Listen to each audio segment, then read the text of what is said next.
Hey everybody, welcome to another episode from DAC AMP. Today we have an exciting review of the Headroom Total Bithead portable DAC amplifier. Now this unit has been in the industry for quite some time now, since 2004, and it's gone through a couple iterations in regards to the internal hardware and just bettering the performance on this unit.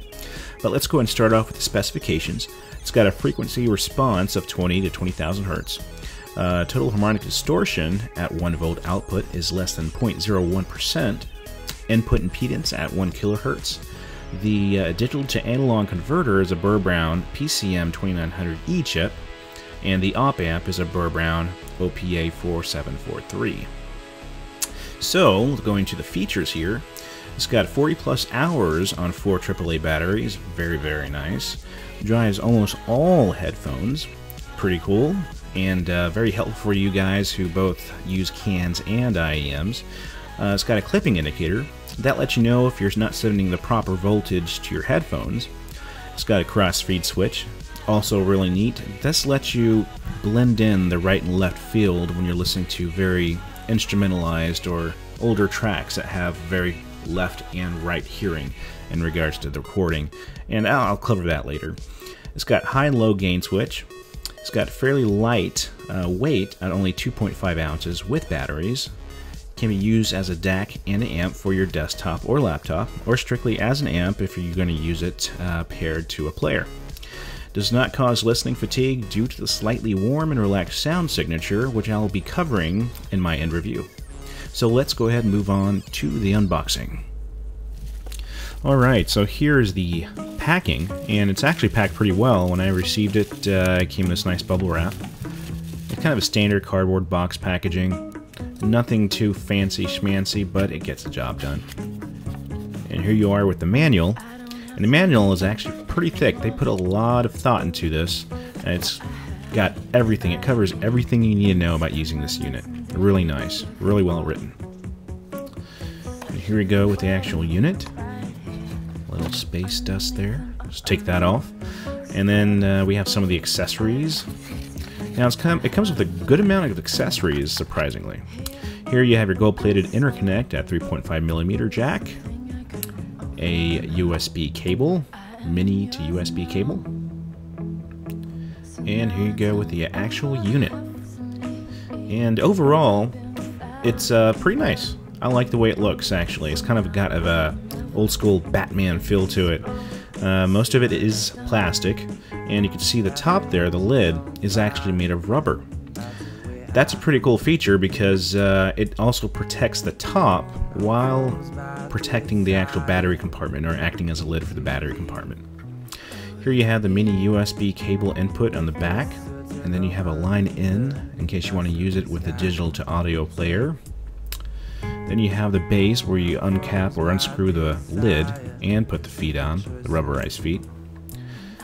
And of course, plastic. Now the plastic is a little hard. It's not like a soft touch plastic. It's just a really hard plastic. So if you drop it from, I guess, a high distance, just be wary that because it is so hard, it may be brittle and crack easily. Not really sure, but just want to put that out there. So this is how you would actually take the lid out. It's actually pretty thick. It's a very thick piece of rubber lid, as you can see, and it doesn't give too easily when I bend it here. And it's got a good heft to it as far as rubber is concerned, I guess. And here you go with the battery compartment. It takes 4 AAA batteries, excuse me, and you can see that little oval there. That's where the high and low gain switch are. I actually didn't really see that when I first opened it because it's kind of hidden deep in that little pocket, but it is there, and it actually works fairly well as a high-low gain switch. These are my batteries, by the way. I don't think they're included, so just be sure to have a fresh pack of AAAs on you if you do want to use this as an amplifier, strictly as an amplifier. Okay, just going to pop that on. And here you go with your front inputs on the right there, and on the left, far left, you have your first and second headphone jacks, and then your volume wheel. Now the volume wheel is fairly loose.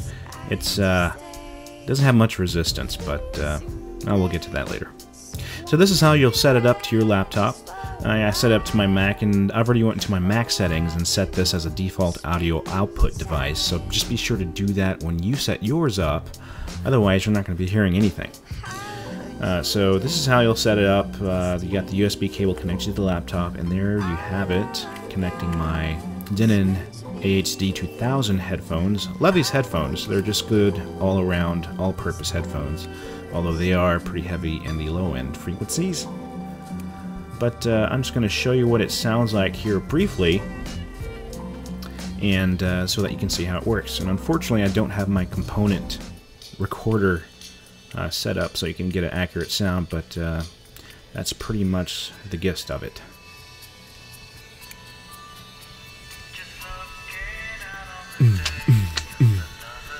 Excuse me, I just had to do that. Fun. Alright, so let's move on. I'm going to show you what it looks like, or how to use it when you want to use it as an external amp to your digital audio player or MP3 player.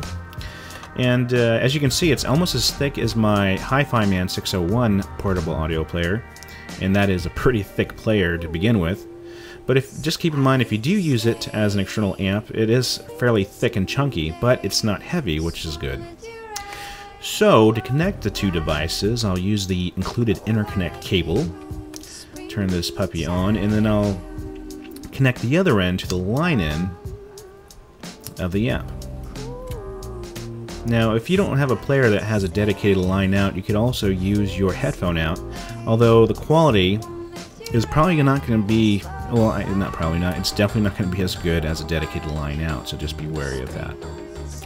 On the right here, that's where your crossfeed, or I'm sorry, that's where your clipping light is on, and that's going to let you know if it's not sending enough voltage to the cans or your headphones. My DT990 600 ohm headphones had problems going over the halfway mark, and the red light was blinking like Christmas time, so not on these headphones though. And there you go again with this the clipping light and your crossfeed switch. As I explained to you earlier what it does. Pretty neat feature, by the way. I don't really use it personally, but it's there if you do need it. And the LED light, of course, is letting you know that the amplifier is on and doing its duty. Alright.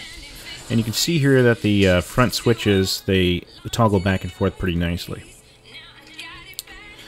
Alright, so now I'm going to test out my Beyerdynamic DT990 set of headphones. These are 600 ohm headphones. Require a lot to drive properly. And let's test it out and see how the Total Bithead fares with these power-hungry cans. Alright, so the little clipping light came on briefly, but it's not staying on, which is a good thing. So, now, keep in mind, I have this at a low gain setting. I should have put this on high gain, but I'm setting this up all the way here, the volume control, and there's no clipping. Amazing. That's pretty darn awesome. These are 600 ohm cans, guys. Alright, so works well with most headphones, just as it advertises. That's pretty neat. So this is the Total Bithead hands-on. I'm going to go ahead and move on to my actual review, guys, and give you my impressions, tell you what I think about it, and then you can just take it from there and see if it's something that fits your needs. Alright guys, so moving on to my review and summary of the Total Bithead, what y'all have been waiting for. So let's get on to the fit and finish. Well, construction's actually pretty good. It's not amazingly awesome, but overall, pretty good. Although it's made mostly of plastic and some rubber, the design works in harmony fairly well. It's not of the best quality though, the plastic, and I would like to see that definitely improved on sometime in the future. But the rubber lid is actually pretty good quality. It feels great in the hand, and it does its job perfectly in not only covering the battery bay, but protecting the enclosure as well. So a big plus on that. The plastic toggle switches, pretty good quality, they toggle back and forth nicely. But my only caveat is that the volume wheel is really chintzy feeling, it kind of feels cheap. And there's really little resistance when you turn the wheel back and forth. So I found myself kind of overdoing the volume when I didn't really want to, so just keep that in mind. The best thing about this hardware was the ergonomics. It's really well laid out. It's labeled nicely with some little graphics on the rubber. but altogether it just makes sense. So great ergonomics. Size and form factor are also great. It's extremely light, even with the 4 AAA batteries installed, so something you can carry around your pocket and not really have too much of a weight or dead weight on your body. Also, there's a lot of great accessories included with the unit, but the USB cord could be a bit longer. So I think it's only like 10 or 11 inches long. That's really not going to cut it if you want to use this as a desktop solution. So I would suggest going out to the store or using a longer cord that you already have at your house. They're pretty universal. So all in all, great hardware, definitely pocketable. As I said, you can travel around with it as an amp or use it as a DAC and an amp to your desktop or laptop. Great solution in both regards. Great quality, guys. Fit and finish are great. So let's move on to the sound qualities, the meat of the potato. Soundstage. Not as wide as I'd like it to be, but it's actually pretty adequate. Has good sound space and is fairly three-dimensional. Spaciousness is also okay. There's an okay amount of airiness in classical and instrumental tracks, but this could definitely be improved on. Also, a broader high-frequency range is not well represented here. We'll get to that one later. Articulation's pretty good, but not great. Detail could definitely be improved here. Overall, the sound pre-production loses those tiny details in well-mastered tracks, and some even feel a sense of muddiness. Not a good thing. Dynamics and speed are overall, again, okay. There's only a small sense of energy and impact behind most tracks. Speed and forwardness are also okay again. Although not slow or sluggish sounding, the tempo can feel a little too mellow in some tracks. A little bit. Imaging's excellent, actually. Instruments have a good sense of being in their own space and sound realistic. In some tracks, I can almost see where the instrument's being placed or where the singer is sitting in the room. Or at least I think I can. The highs, they're okay. As I mentioned earlier, there's just enough clarity in those highs to make the total bithead work. The upper frequencies sound a bit blanketed at times, but this doesn't detract from the quality output that the total bithead has. For those of you who enjoy a brighter, more transparent and neutral sound, this may not be the solution, unfortunately, for you guys, so just keep that in mind. Mids are actually very good. Mids are not either lost or overly done here. They appear to play the mediator role in between the highs and the lows, so it does its job fairly well in that regard. The lows and the bass are great. They're well controlled and pretty accurate. Not boomy or woofy. Woofy as in an 88 Buick sound system in the trunk woofy, so keep that in mind. It's not over excessive, and due to a good amount of warmth and richness, the bass is actually pretty enjoyable and really laid back. So moving on to coloration, how the sound signature is. And that's key here, guys. It's definitely a warmer amp and DAC combination than it is neutral. Neutral meaning analytical, cold, detailed, and that sort of thing. Has nice, well-controlled bass, should deem plentiful in those low frequencies. This is shared into the highs as well, which gives those highs a very silky, smooth sound. I almost want to say chocolatey, but that probably won't work for most of you, but that's the image I see when I hear them. Anyways, if you enjoy a little laid-back, lush, mellow sound and slightly dark, this is the Total Bithead's forte. Just be wary though, as I mentioned earlier, articulation, detail, and response are sacrificed due to this. In closing, although I do love some warmth and coloration in my music, I think that the Total Bithead could have used some more extension into the highs, as well as some better detail and articulation. But other than that, this unit has adequate soundstage and just the right amount of bass and lushness to make things work right. This is a laid-back player. Something that you just want to grab out of your bag, hook it up to your laptop on the fly, kick back, and enjoy some great music. But it's not for those of you who enjoy dissecting music apart or listening to extremely neutral and exact sound reproduction. The Total Bithead's a late night partier, and it's all about being fun.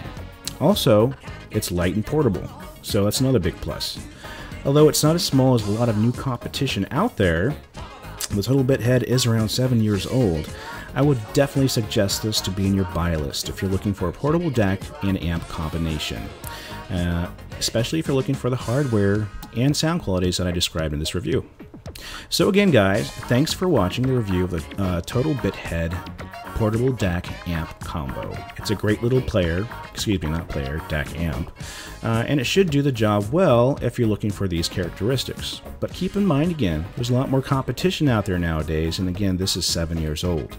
But it does its job well, and it's placed a great foothold in the industry as a portable DAC amp. Thanks again, guys, for watching. This is Deckhand Davey, and be sure to stay tuned for a new review. I'll be covering a pretty cool portable bag called the Burlington, or Billington.